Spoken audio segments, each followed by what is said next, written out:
Listen to the new Thin Green Line podcast wherever you listen to podcasts. Game Wardens John Norris and Wayne Saunders talk about wildlife, the outdoors, law enforcement, environmental subjects mixed with current events and guests that are part of the Thin Green Line. And if you are one of those visual people, like me, for $5 a month, you can see the actual podcast on patreon.com. Just search the Thin Green Line podcast on patreon.com and join us.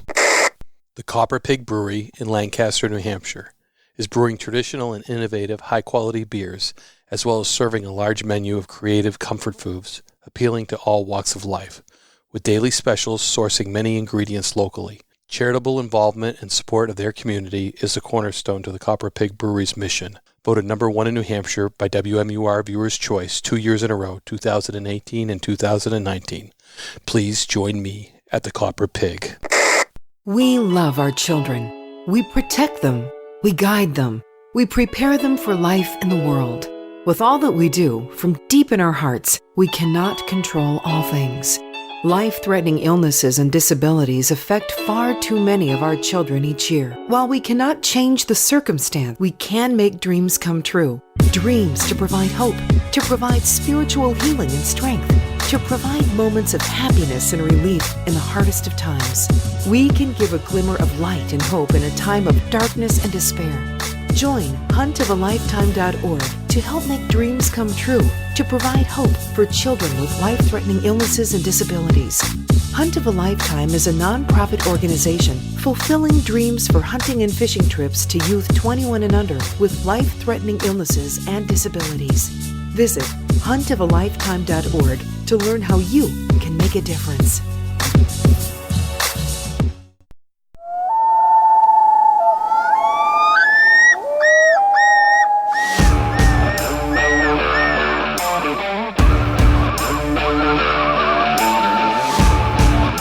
Please join me, Game Warden Wayne Saunders, and other Game Wardens on our adventures protecting wildlife, saving lives, and having fun, all while serving the public and the natural resources of our planet. Listen to the tales and experiences of those who work in the outdoors while being entertained with stories about encounters with poachers, wildlife investigation, murder investigation, near-death experiences, search and rescue missions, wildlife interactions from game wardens around the country and around the world.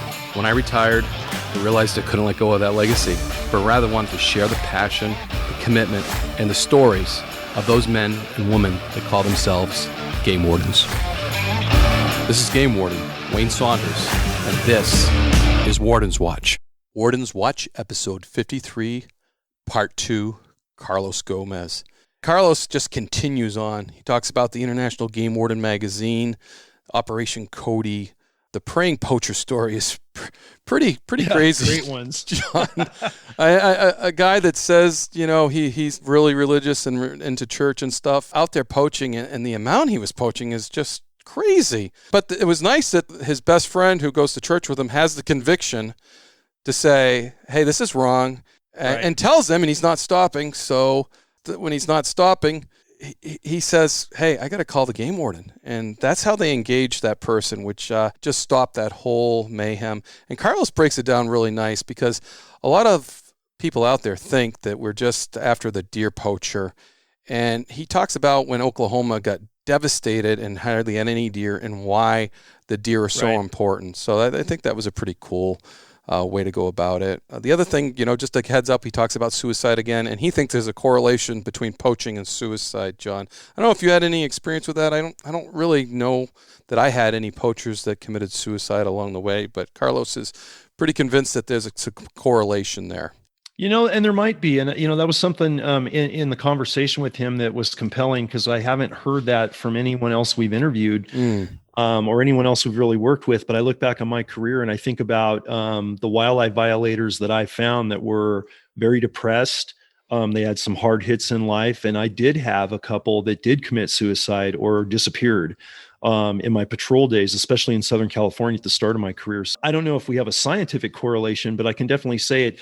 When someone's so despondent, you know, if they're not, you know, a sociopath or just so evil and so disrespectful of wildlife resources that they believe they're going to take and kill whatever they want, either for thrill killing or for meat. And usually with hardcore poaching, it's thrill killing, I notice. But if you're, you know, down and out, and you're just poaching and you're feeling kind of dark, and maybe you're so destitute that you're doing it to survive, perhaps, or you're just so depressed, I see where that can happen. And I've seen a couple cases like that in my career. So Carlos is onto something there, even if it's a case by case basis and maybe not a statistical demographic, but it just shows you the diversity of what Carlos got into as a very comprehensive, motivated game warden, and what you and I saw our whole careers.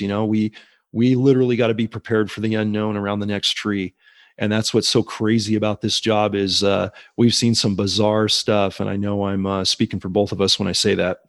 Yeah, no doubt. We just got off doing a Thin Green Line, and I want to give Alex Baer, the new president of the International Hunter Education Association, a shout out for doing the Thin Green Line with us and supporting conservation law enforcement. And that group supports law enforcement officers, conservation officers around the country with, supporting them with hunter investigations.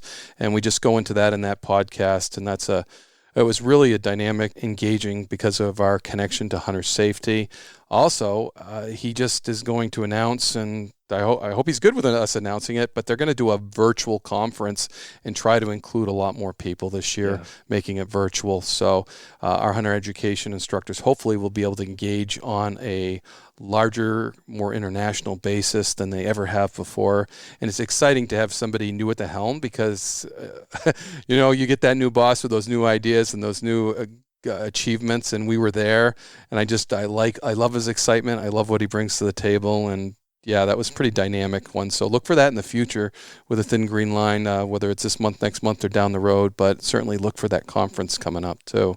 Wouldn't you say, John? Yeah, that one's huge. Alex is so perfect for the job and his technological experience, and he's so progressive in how this organization has to move forward to reach so many people. And if COVID hasn't taught us anything, Wayne, it's taught us that we're going to do 90% of our work virtually now. And rather, and we're going to lose that interaction, that physical interaction and that dialogue, but we're still going to be able to reach people, probably more so that because of cost, because of travel, because of restrictions, couldn't go there. Right. So when it comes to hunter education, the new generation of post-millennial people we're trying to pull into hunter education, the conservation ethos, Alex is just amazing for it. Like we told him on the podcast, we're going to help with that through Warden's Watch and through the Thin Green Line. For our listeners out there, guys, help us out. You've made us wide reach and bringing more people into the fold through the Thin Green Line and Warden's Watch podcast, but just take a minute to get onto Apple and give us a 5-star rating for both podcasts, because that just helps new people that are looking for a podcast to watch go, well, this one's interesting. It's got a lot of good ratings, especially our non-hunting or non-conservationist groups that like to hear this. And maybe it's going to have a good positive influence with everything you guys do for us out there. So take a minute and do that. We greatly appreciate it. And thanks for all your support, because we couldn't do it without you. Geez, I couldn't have said it better. So episode 53, Warden's Watch, Carlos Gomez. Enjoy.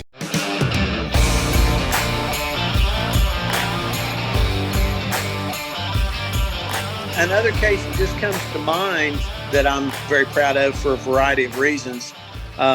You're probably aware of an officer that's retired from Washington named Todd Vandevert. Now, Todd Vandevert was the editor of International Game Warden magazine.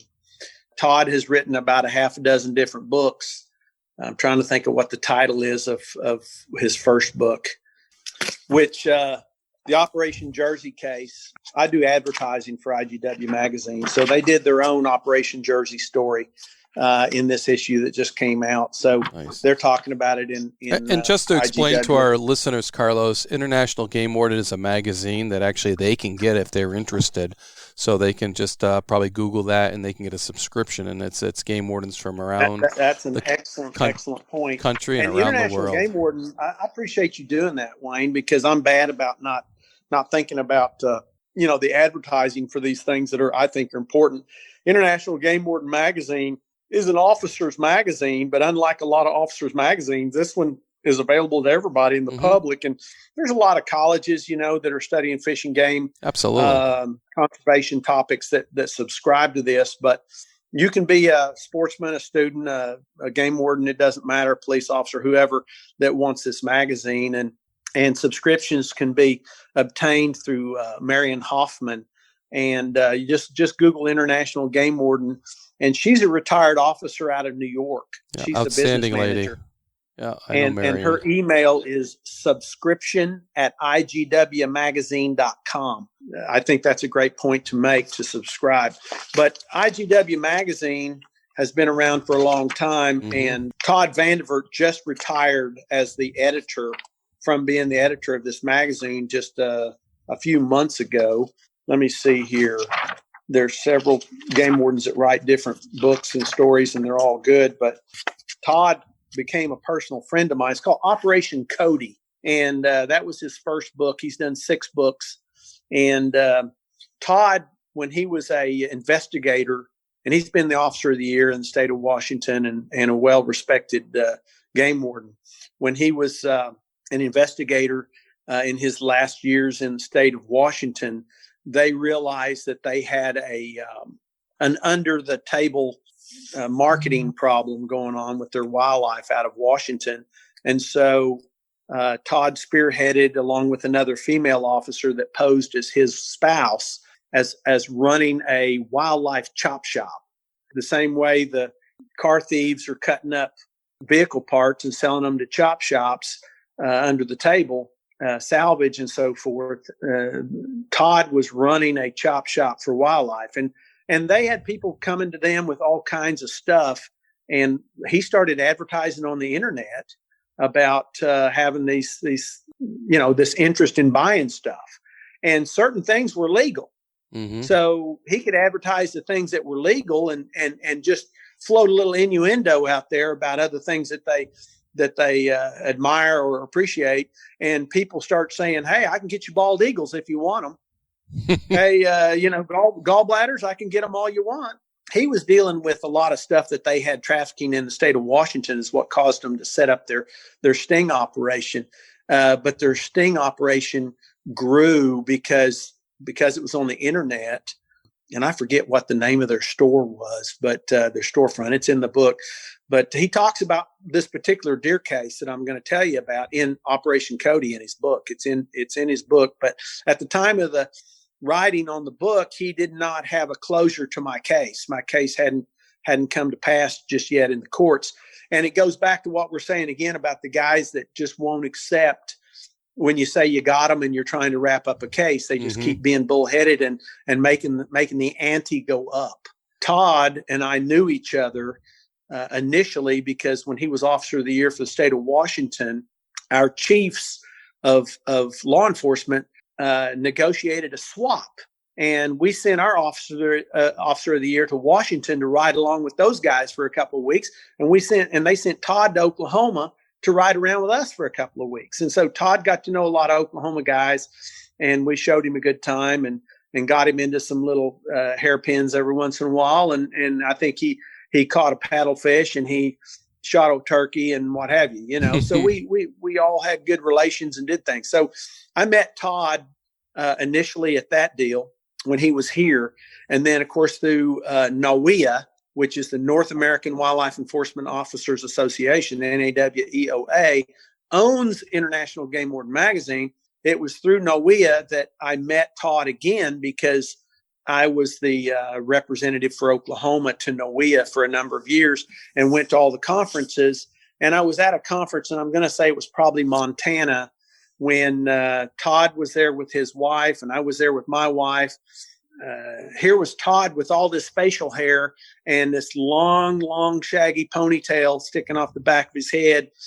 And he knew who I was, but I didn't recognize him, because he looked like some hippie. And I was like, do we know each other? And he laughs, and anyway, he tells me all about Operation Cody and so forth. And I got to meet his lovely wife, Judy. And so anyway, long story short, we made good friends there.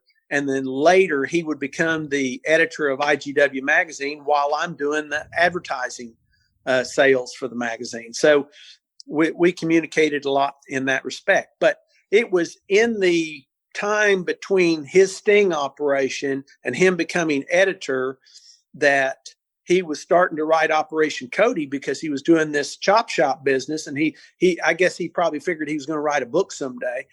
And he didn't know he was going to do 5 more books after that, but he got busy writing.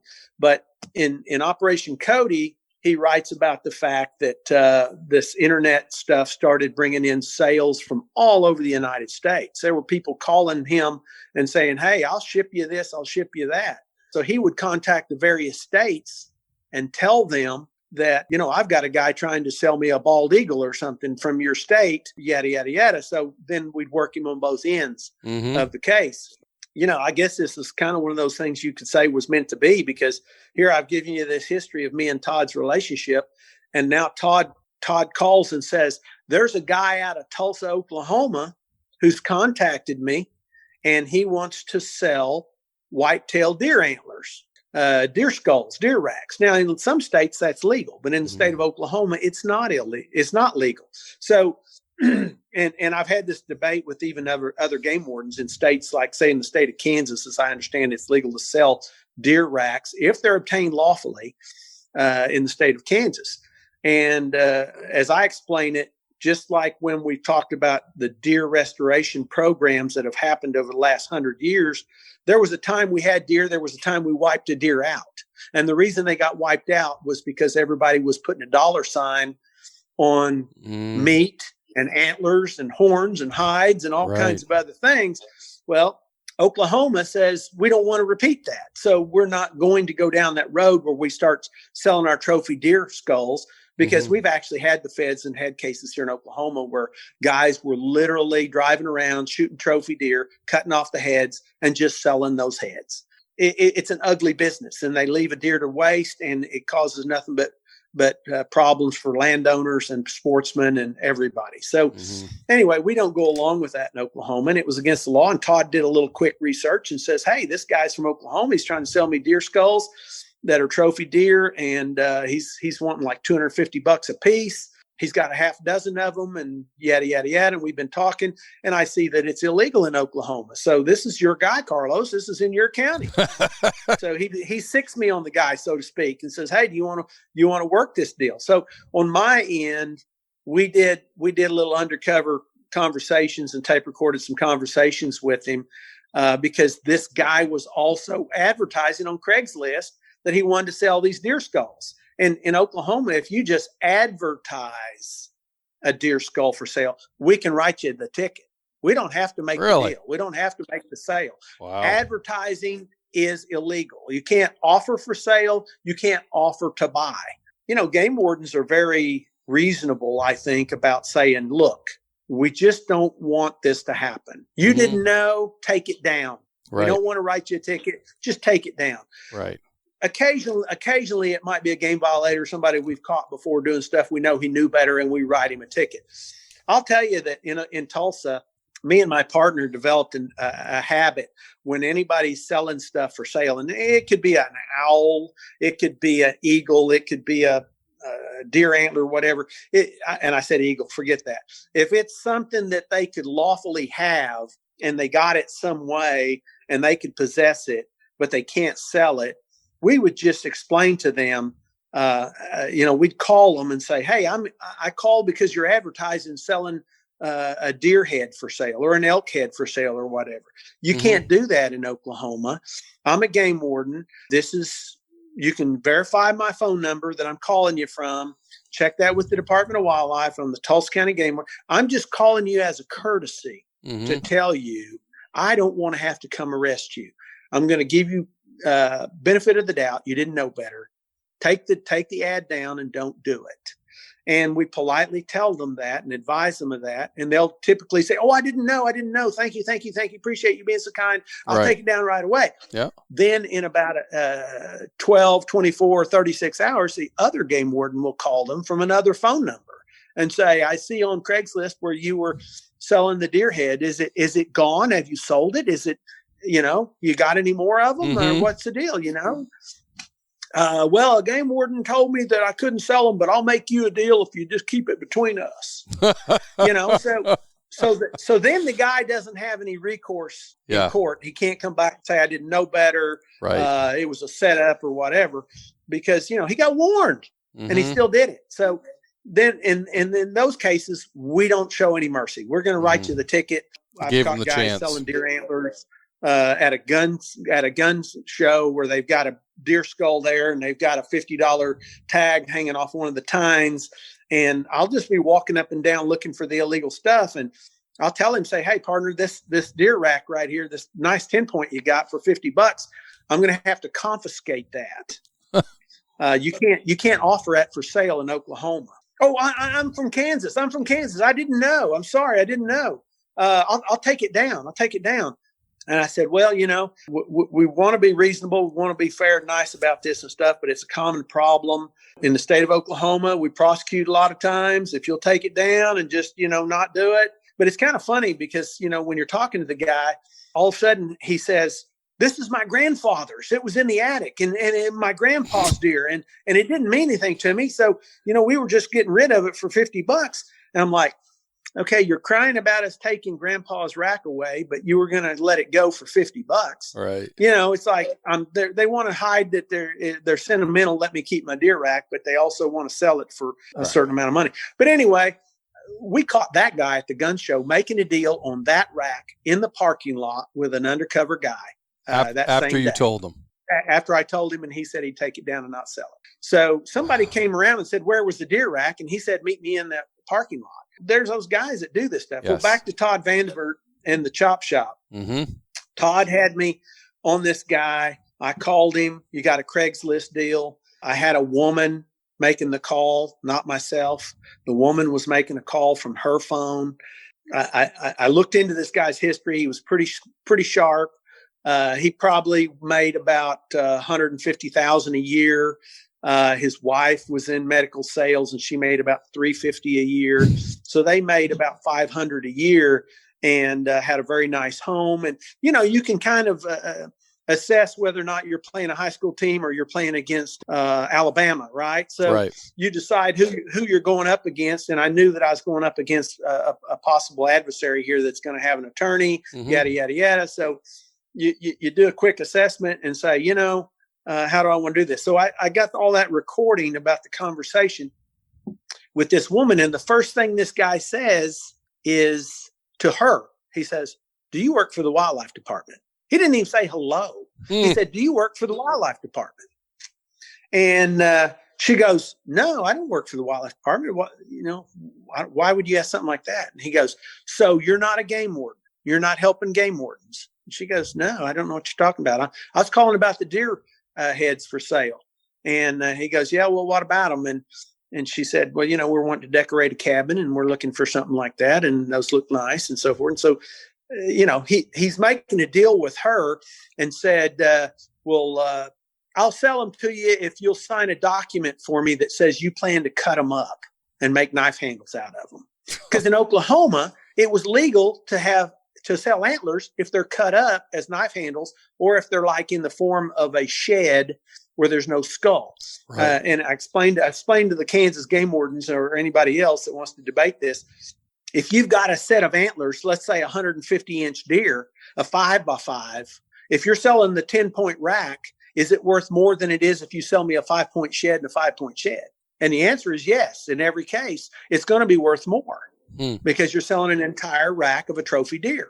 Mm-hmm. And so for that reason, Oklahoma allows the sheds and they allow the cut ups and they allow sawed offs and all this other stuff, but no racks because we don't want to put a market value on trophy heads. Gotcha. So this guy knew that. And he was telling this woman that was making the conversation for me that, hey, if you'll sign this thing saying you'll cut it all up and everything, then I'll go ahead and sell them to you. So he thought that was going to make a loophole for him, and it doesn't. But that's what he was saying on the phone conversation. Well, meanwhile, he's still negotiating with Todd Vandervert in Washington about shipping him antlers. And Todd had a voluminous text of transcript of their conversations. I mean, it was an inch thick of back and forth conversations. And this guy told him, he said, hey, we just started bear hunting season in Oklahoma. I can get you gallbladders now. And he said, what else do you make money with? He said, what else do you buy and sell? Are you interested in? He said, we got a lot of bald eagles in Oklahoma now. He said, what do you need? And Todd was telling him, the Koreans want this, and the Native Americans want that, and the Asians want the gallbladders. And every time Todd would say something that was being bought or on the market somewhere in the international trade, this guy said, "Well, I can get that. I'll get that for you." And he was going to provide venison meat for Todd. And Todd said, "Now listen, we don't want that nasty old ground meat and round roast and all that stuff." He said, "The only thing we traffic in is strictly backstrap. We want filet mignons." And he said, "All my customers are high end people." And so the guy said, "Well, I can get you all the deer you want." He said, "Me and my buddies will bring you some steaks, sell you some steaks." So this guy was all about making money. Mm-hmm. It didn't matter to him. He had, in the end result, he ended up shipping 5 racks that were all about 160 to 190 inch deer to Todd. Some of them, one came from Indiana, one came from Nebraska, one came from Kansas, some were from Oklahoma.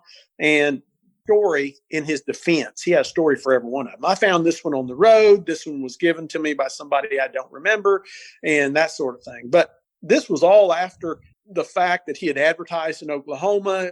He had been contacted by me through a covert. He was doing all this stuff with Todd on the side, and he shipped all this stuff to Todd. Todd shipped the money to him, and then I got all the evidence. Todd ships me all these racks in the same box. They all come just in the same box. They came from the guy in Tulsa. And so we've got all the goods we need to prosecute this guy. And then it's time to put the paperwork together to go arrest this guy, right? We've got all the goods basically that we need. Unbeknownst to me, in the process of all this juggling around, this guy and his wife moved to Dallas. They sold their house and they moved to Dallas. I'm scoping out this house with the sheriff's office, and we're getting ready to do a search warrant. How when you do a search warrant, the judges, the courts, they want you to take pictures. The DA wants you to have photographs of the house. They want to know that you're going in the correct house, the right house, the right guy, and you don't do anything wrong and all that. Well, I had all that, but unbeknownst to me, a new family lived in this house. It wasn't my suspect. And lucky for me, and a lot of my tail feathers, we did a little last minute checking, and we saw that, hey, this is not the family, the search warrant family that's names listed on the title of this house. Right. So anyway, that saved us from kicking in the door and having one of those stories that that nightmare that we all hear about. So come to find out, we found where this guy moved, and we knew he lived in one of the suburb communities of Dallas. So we located where he was at. I talked to the DA, and the DA says, "Well, no, we're not going to extradite him, of course, but here's what we can do. And we're going to file charges on him in the state of Oklahoma, and we'll have an outstanding warrant on him forever. And after he doesn't take care of the case, we're going to revoke his lifetime hunting license. And we're also going to notify Texas. And of course, we're in the compact as one of the compact states. When we revoke him here in Oklahoma, he's revoked in almost every state in the union. So Mr. Hotshot that gets all these deer racks and all this other hunting he likes to do around the country, he can't go anywhere." That's right. So, we had some teeth to bite him with all the way down in Texas. Mm-hmm. And so the interesting thing about this, and again, this goes back to guys that just think they're so damn smart and they just want to fight with you and they want to argue and they think they know better. This guy got a warrant for his arrest. I've got plenty of evidence on him, but he lives in Texas now. And the DA gives me the okay to go to Texas and write him tickets. He said, "I want you to write him tickets. I want you to explain to him the situation and tell him that he needs to come up here and take care of it. And we're going to take care of it, and we'll keep it, and he'll clean it up." Mm-hmm. And I got that cleared with my supervisor. Believe it or not, they okayed me to take the Oklahoma Game Warden truck and drive to Dallas. And I took a partner with me, and I had some feds that I knew. And of course, down in Texas, the feds down there are good, and they brought in a Texas Game Warden with them. And we all showed up on this guy's front porch. And we're talking a $500,000 house in Dallas. That's nothing to sneeze at. I mean, It was no puny little house in a puny neighborhood. This guy's got some money. We go to his house. We met and we had lunch. We talked about the case. I told these guys what the story was. And they said, "Okay, well, let's go." So we go to his house, and it's a Sunday afternoon. And I don't know when he's going to be home or whatever, but I'm kind of hoping on a Sunday afternoon I catch him there. And sure enough, he was. one of his kids, a teenage boy that had been posing, holding the rack that was advertised in Craigslist, was the young man that answered the door. Here's all these game wardens, right? There's 3 guys in uniform and an officer there that's in plain clothes, and he identified himself as Fish and Wildlife Service. We need to talk to your dad.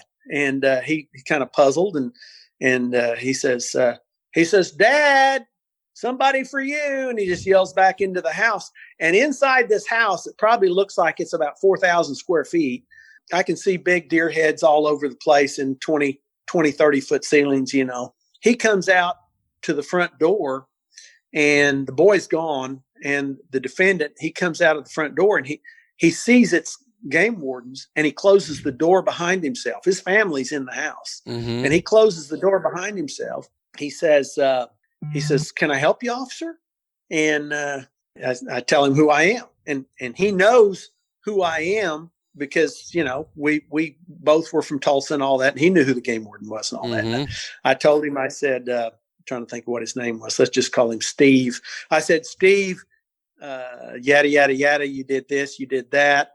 And I'm here because it's illegal to offer those things for sale. And in this particular case, you actually sold them across state lines, and that makes it federal, and so forth and so on. And he sticks his hand out like he's seen an old friend, and he wants to shake my hand. And he says, Carlos, you're Carlos Gomez. Why? We've got mutual friends. And he starts naming off people that we both know. And he said, it's nice to finally meet you. And you know, it's like all this other stuff just went over his head. And I think it was sucking the oxygen out of his brain. And he's like, so what's this all about now? And I tell him, I said, well, I'm here to write you some tickets for such and such. And, you know, if you want to discuss it, I'm happy to answer questions for you and so forth. I need to read you your Miranda warning.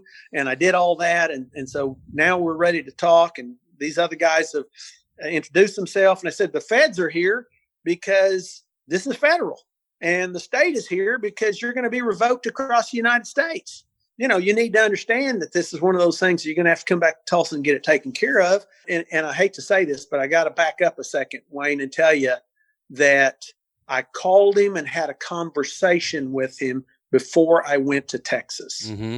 He was in Texas already, but I had a conversation with him, and I told him I was going to write him some tickets for these 5 deer racks and all this. And he asked me what it was going to cost. And I said, I think it's going to be, if you work with me and just settle this thing and save us all the trouble, it's going to cost you probably a couple $1,000s. Around 20. I'd talked to the DA, and I think we decided that it was going to be $2,500. Yeah. And, you know, I think that's still kind of chicken feed for what this guy had done and how he'd done it, and all the stuff with Washington and transcripts of all the other wildlife that he never trafficked in those things to our guy, Todd, but he definitely talked about it. So $2,500 was a pretty fair spank for selling a deer head. But at the same time, you know, here's a guy that really thought he wanted to be a big player, that needed to, you know, get shown a little modesty. So anyway, when I had that conversation with him over the phone, I remember he kind of said, you know, I'm going to talk to my lawyer and I'll get back to you. And he never got back to me. Right. So that's when we ended up driving to Texas. And now we're on the front porch. We upped the ante. And now what's it going to cost? You know, and I got to tell you that when I explained all this to him and all these officers are standing there, he literally laid down on the porch. I mean, you know, there's a tier level of steps off this big house. It's about five steps that sprawl out for like this estate style, plantation style house. And we're stacked up on the steps, and he's laying down there at almost eye level with us, laying on the top tier. And he's just laying there, just feigning like he's crying his head off. And he goes, "Oh, I'm so sorry. I was wrong. I can't believe I did this. It's so stupid. And I just want this to go away." And he just kept crying in his arms, you know. And at that point I told him, I said, "Steve, you get it together. You know, we're not going to put you in jail. We're going to talk about resolving this matter, and we've got a solution and all this. So the $4,000 option is now the option on the table. He said, well, it's Sunday. I can't get that kind of money today. And I said, that's fine. I said, you can get it and send it tomorrow. I'm going to write you these tickets. You sign these tickets. Here's your copy of the tickets. You've got an appearance date. You need to handle this thing and so forth and so on. So anyway, he agrees to everything. Oh man, I'm just so glad you're going to let me work this out. And I'm so sorry. And I just want this to go away. So we're there probably an hour. He gets his tickets and he signs them all. And we're driving away. And I'm probably at fault here a little bit because I probably shouldn't have been negotiating or talking with people on this deal. But the next thing I know, on the drive back to Oklahoma, my cell phone rings, and it's his father. Now, this guy's about 40 years old, but his father is calling me about the case. It so happens that his father is a retired Border Patrol officer. And his father, having been a federal employee, law enforcement, he starts telling me, I know how things work. And I know how this is going to go. And he starts wanting to know all the details, ins and out of my case. And I feel like what he's doing is he's kind of probing for a soft spot. My dad used to always tell me, beware the guy that walks up and starts patting you on the back, Carlos, because he's just feeling for a soft spot. And I like that. This guy was throwing the law enforcement thing out there and talking about his boy, and his boy's a good boy, and he didn't mean any harm by it. And he wants to know all about the case. And I explained to him about how, look, this thing started out, it was probably going to be about $300 or $400, and he made it go to $2,000, and now he's made it go to $4,000, and it's going to go federal, and that's just state, and it's going to go federal if he wants to push it that far as well. Mm-hmm. And we're not trying to be bullies here, but here's the thing, and I explained to him what the boy had done and how, I tried to resolve it with him. And anyway, he kind of acted like that, we were railroading his son. He didn't feel like that, we were showing all the cards and we were being above the table about the whole thing. And he just didn't know about all this. So he's going to talk to his son and see. Well, at that point, I started getting my doubts about what, was he really going to do? Was he going to get the money and send the money to the courthouse tomorrow, or what was he really going to do? Because he needed to give him a plea of guilty and all this. So the next day came, and the DA gets a call. Nothing happened for about a week. And after about a week, the defendant has an attorney that's in Tulsa call the prosecutor and start negotiating with the prosecutor about the case. Mm-hmm. And luckily, I had one of those prosecutors. He wasn't a hunter, but he knew the story about how this whole case had been dragged through the mud for a while, and how this guy had multiple choices and chances. So he tells the defense attorney that, here's the deal. He's getting a fair break at $4,000 when we have him do such and such. And we could suspend his license, and we could get it for a number of years. And we've got multiple charges, and we've got federal stuff. And, he just needs to settle this thing out. We want him to appear in person and yada, yada, yada. So they negotiate back and forth for a while, and ended up, he basically did not do anything that he said he would do the day he cried on his porch. That's when warrants got issued for his arrest. Mm-hmm. The defense attorney being involved, the defense attorney had him come up to Tulsa and appear in person. The judge gave him, I want to say, about $12,000 in fines. One of the most important things to this defendant was that he didn't lose his privilege to hunt. And so that's what we conceded to him, was that he didn't lose his lifetime license even for a year. Which maybe he should have, but he did end up taking, like I say, what would have been maybe a few $100 ticket, $2,000, and then $4,000, and then $12,000. Yeah. So again, it's not us trying to go for the throat on somebody. It's some guy that just says, you know what, you make your best case, go for it. Mm-hmm. And generally, when we're at that point, Carlos, we have all the information we need. When we go see the guy, we have all our cards. You laid them all out. I mean, I'm not going to lie, Wayne. There's times that you bluffed. Yeah, absolutely. Right.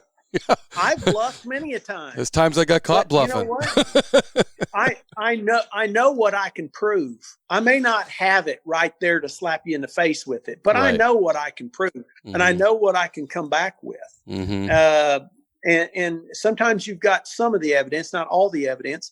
And if he wants to make you do more work, I'm going to charge you more fee. Mm-hmm. It's a pay as we go kind of a deal. So it's capitalism. If you're going to do that, you're going to cost me more time, then I'm going to cost you more money. Mm-hmm. And work with me and let's get this thing resolved. I had another guy that this was back in the check station days too, where we had physical check stations. I had a guy call me and he said, I go to church with this guy.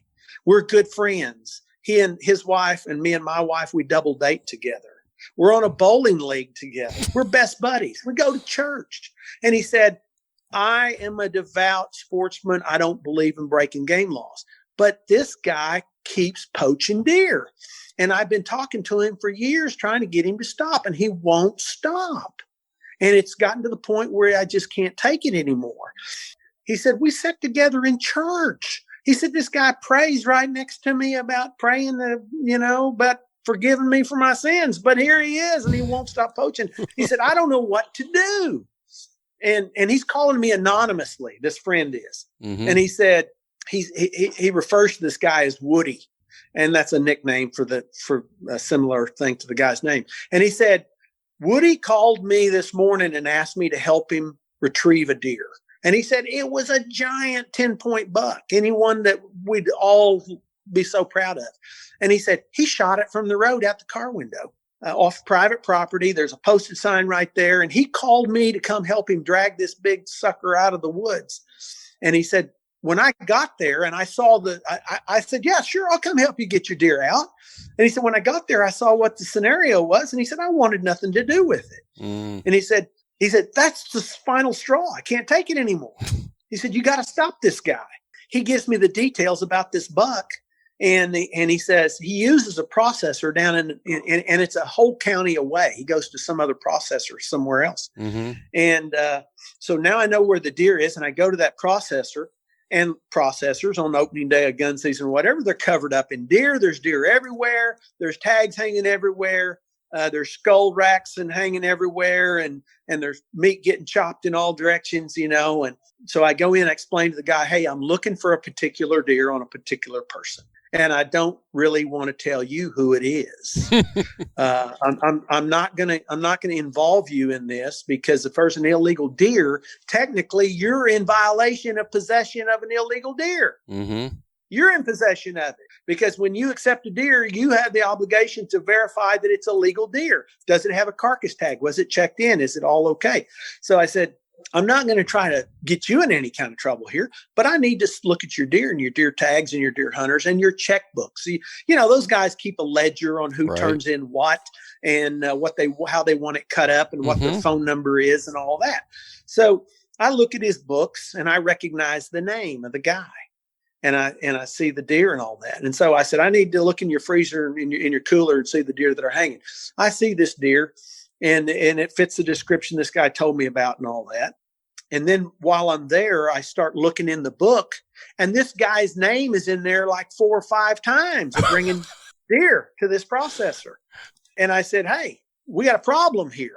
This guy keeps bringing you deer. And I know you realize that he's bringing you multiple deer. Here's your books. I'm going to have to seize this book.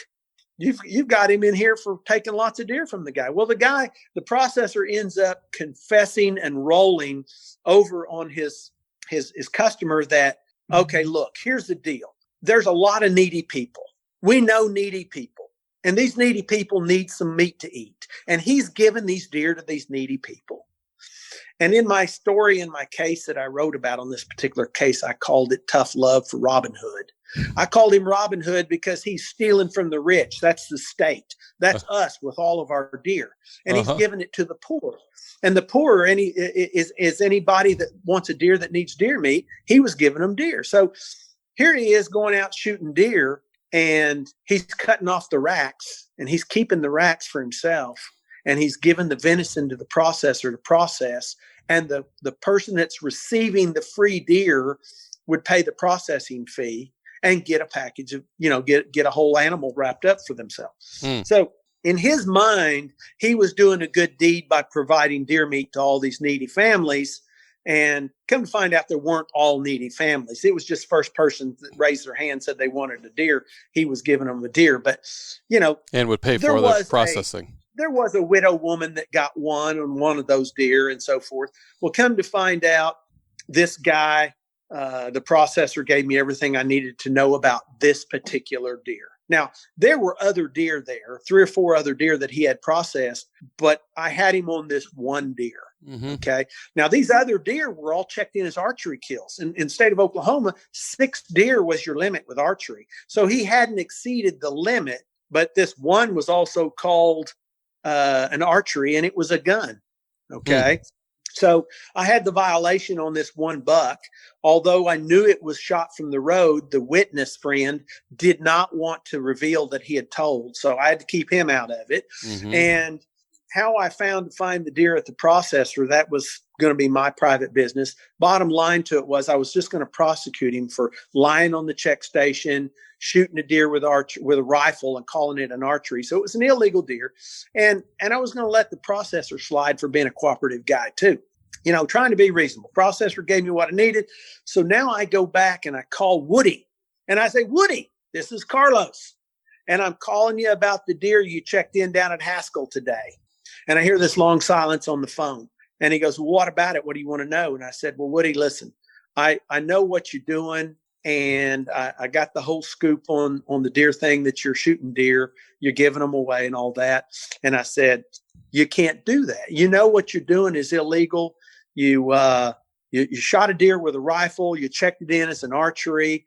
You can't do that. I got to give you some tickets. He said, and I'll save you a lot of back and forth. While I'm having this conversation with him, Wayne, I'm driving to his house. Now, my day started at about 5 a.m. and now it's about 9 p.m. Mm-hmm. And Carlos is pretty shot. Mm-hmm. I'm pretty tired and I'm pretty pooped out, burned out. I've been chasing all kinds of rabbit trails, doing all kinds of stuff all day, handling all kinds of trespass calls while trying to chase down Woody's illegal deer. And now I'm headed to his house and I know where he lives. I've got his address and all that. It's like 9 p.m. and I'm saying, Woody, listen, I'm going to write you a couple of tickets and this is going to be the end of this deal. And hopefully you'll learn a lesson, not do this anymore. And so he says to me, and you always know when a guy's kind of knows he's caught. He always says, what's this going to cost? He wants to know how much a fine would this be if a guy did do it? Yeah. That sort of thing. I said, look, I'm going to be fair with you, but I'm not going to be easy on you. And you and I both know that this is a long time coming, that you've been doing stuff. See, I'm not telling him where I know what I know, but his church buddies letting me know about all the years and all the stuff. Mm-hmm. So I said, look, this is going to cost you about $2,000. And all you're basically doing is buying a big television entertainment center stuff that you ain't never going to watch or listen to. And you're going to have a payment plan, and that's going to be the end of this. I'm not going to take your license. I'm not going to put you in jail, but you're going to have a little bit of a fine to pay, and I hope you stop doing the poaching thing. He goes, I can't afford that. That's too much. I said, look, you've heard do it the hard way, the easy way. This is the easy way. It's as easy as it gets. And I was really exhausted. And I said, I really don't want to do any more with this thing. I really just want to make this thing go away, just like you probably do. Work with me. Let's do the $2,000 tickets and let me go home. I pull up in his driveway and I'm sitting in his driveway. My headlights are facing his garage door. I can see him standing in the living room on the phone. He says, is that you in my driveway? And I said, yeah, that's me in your driveway. And we're talking on the phone. And I said, come out here, get in my truck, sign these tickets. Let's be done with this deal. He says, you're just going to have to do it some other way, I guess, because I can't afford $2,000. And I pleaded with him. I said, Woody, listen, don't make me do it that way. I don't want to do it that way. Long story short, I drove home that night. His church buddy calls me and he says, I don't know what happened at Woody's house, but he has brought over 20 some deer racks. They're in my garage. He's got a half a dozen shoulder mounts in my garage, 4 or 5 turkey tails. I don't know. He's got a whole bunch of stuff that he's brought to my house. And he said, he knows you're coming after him and he wants me to hide this stuff for him. So now I've got all this stuff that the church guys, little by little, he's becoming more involved. And he said, I didn't know what to tell him. I said, yeah, he could leave it here for now. But he said, I'm telling you up front, I'm not helping him hide stuff. I'm just letting you know what we got here. And he said, because I don't want to be prosecuted for this too. I do a search warrant and it's to help cover the guy. Mm-hmm. I do a search warrant on the friend and give him a copy of the search warrant, and I collect all the stuff from his house. So now I got all this illegal stuff from Woody through a search warrant from his church friend. The case is starting to explode. I got all this stuff I need to figure out. I literally found where he had killed 16 deer in that year. Wow. And he had checked all these deer in different check stations around a 5-county area. And I'm sorry, he had killed him in a 5-county area. He had checked him in a 3-county area near his home and took him to 2 or 3 different processors and was giving them away to different people. Of those 16 deer that year that I was able to prove, 14 of them were bucks. Wow. Only 2 of them were does. And he's killing them with a crossbow. Okay. It's not hard to kill a deer with a crossbow. And the season in Oklahoma is 115 days long. So a crossbow, I mean, a guy can do all kinds of damage if he wants. So anyway, the case continues to grow, and I had a spreadsheet, and I was trying to keep my scruples about all the places that he had hunted and all the places that he had checked deer and all the places that he had killed deer. Was it a buck or a doe? Was it, some of them were checked as muzzleloader, some of them were checked as rifle, some of them were checked as bow, and on and on and on. It was quite the jumbled mess trying to unwrap these 16 deer.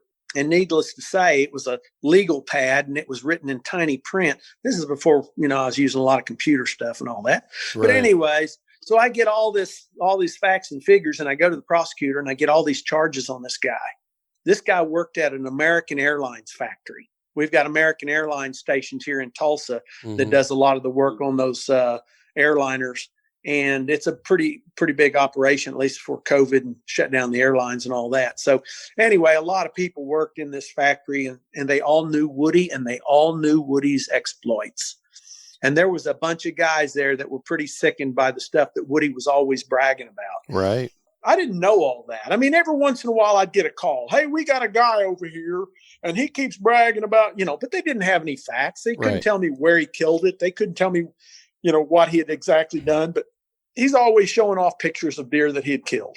So there were a lot of sportsmen in those places that were pretty turned off by the bragging of the poacher. So anyway, I know where he works. I know when he works. I know where he lives. I know everything about him.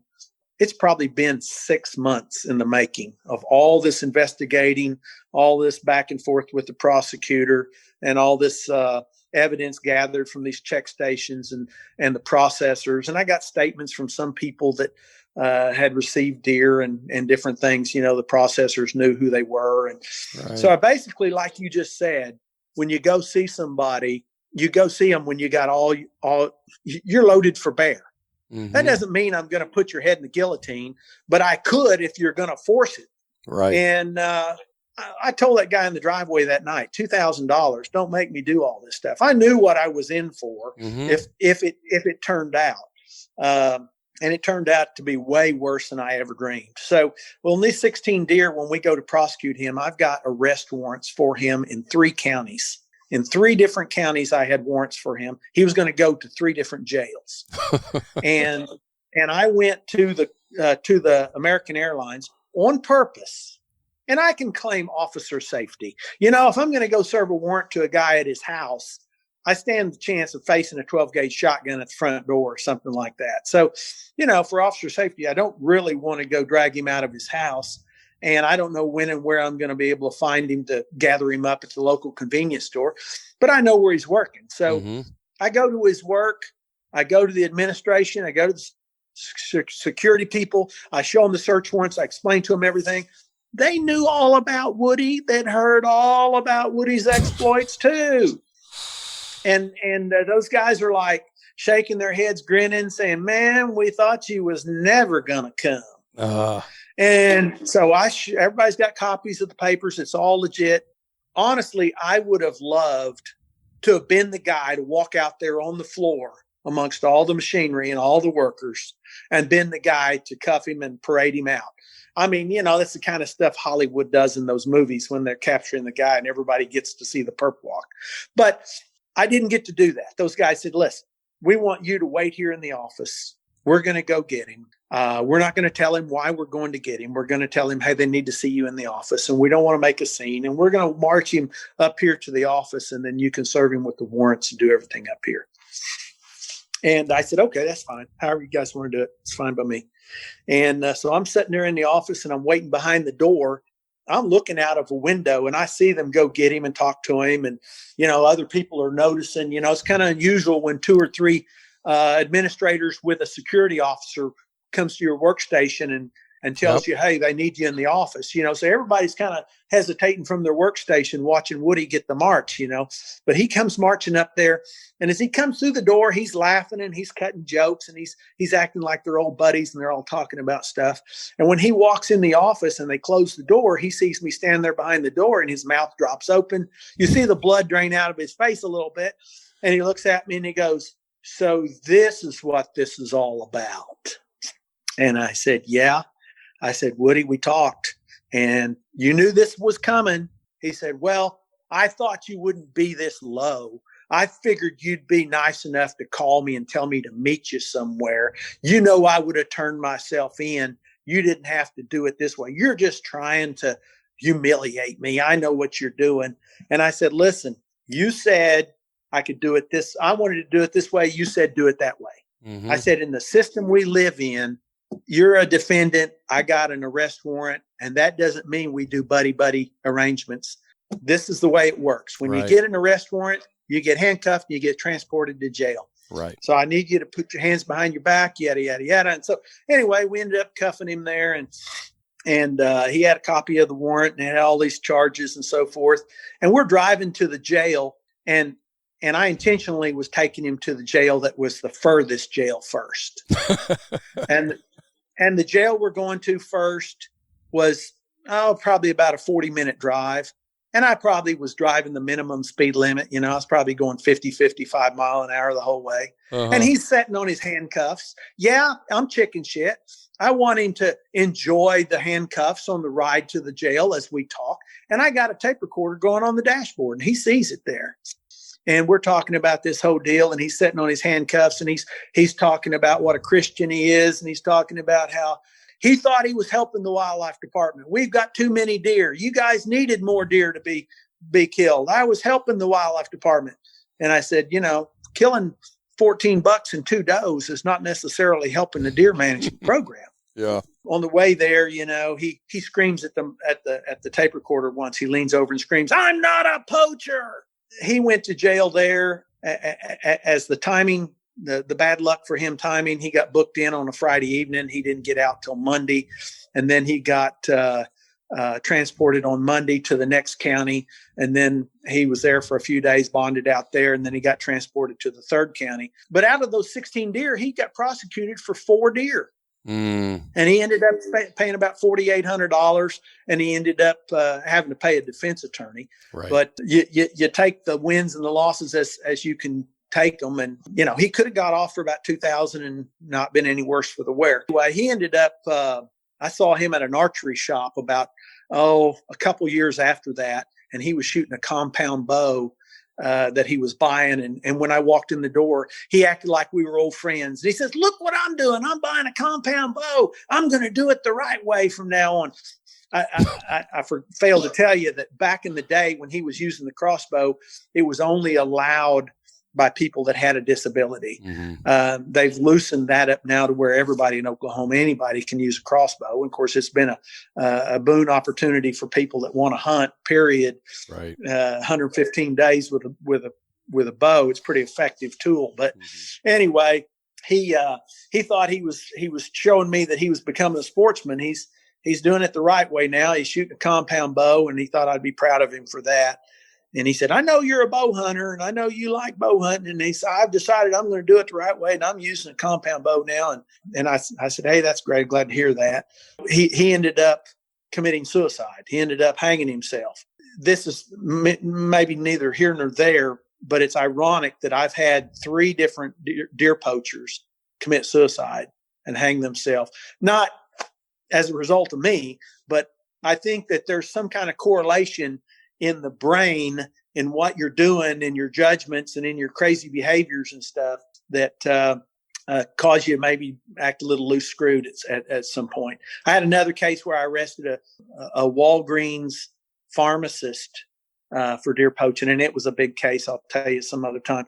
But that case ended up getting his brother in trouble too. His brother was a poacher with him, and his brother worked at a factory, and his brother had poached some deer too. So I ended up doing charges on his brother too. But his brother, not the pharmacist, but the brother ended up hanging himself.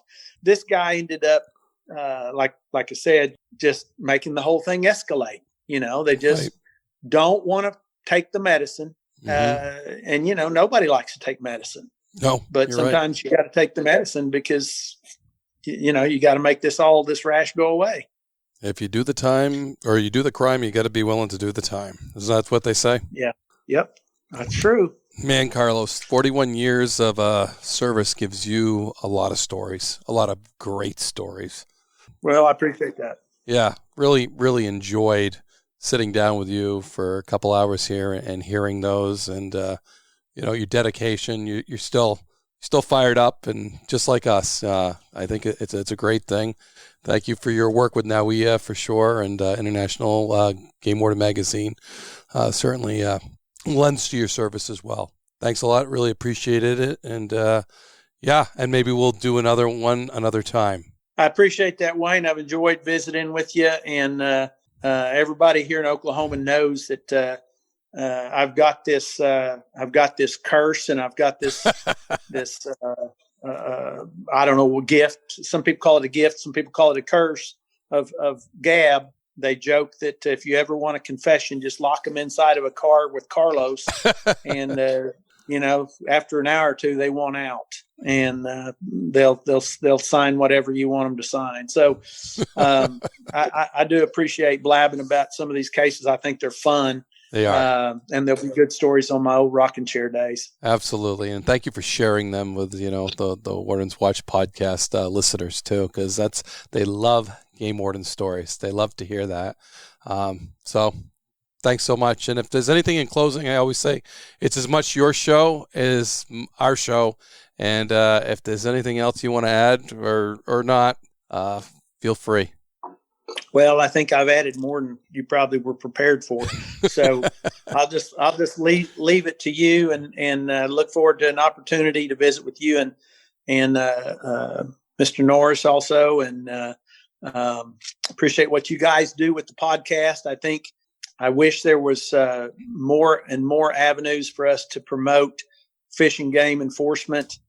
I think, there's a lot of discussion about hunting being a dying sport as we begin to age participant-wise.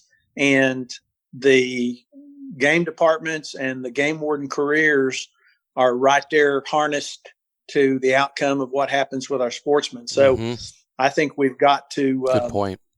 Do more of being sportsmen, promoting wildlife, promoting management, wildlife law enforcement. And people that don't hunt and fish don't understand they wouldn't have the fish and game that they have without hunters, and without fish and game dollars, and without fish and wildlife agencies that have game wardens. I think it's been an important career, and I think it's an important mission for all of us, whether you're a sportsman or a game warden, to participate as well as protect. Yes. So I appreciate the opportunities. Very well said. Very well said.